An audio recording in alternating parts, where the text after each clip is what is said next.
Hey guys, in this video I'm going to show you how you can add the dynamic shark effect to your logo in CapCut PC.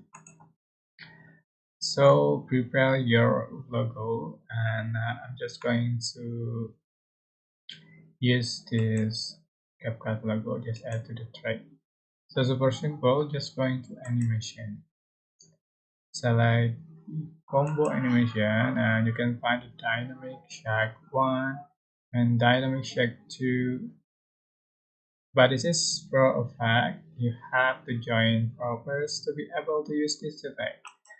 Just try dynamic shack 2. I'm just going to select this dynamic shack 1 and just for iteration.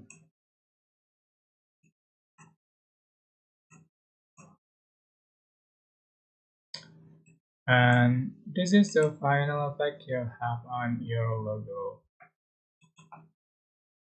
I hope this tutorial was helpful for you guys. Don't forget to like, comment, share, and also subscribe. Thank you so much for watching.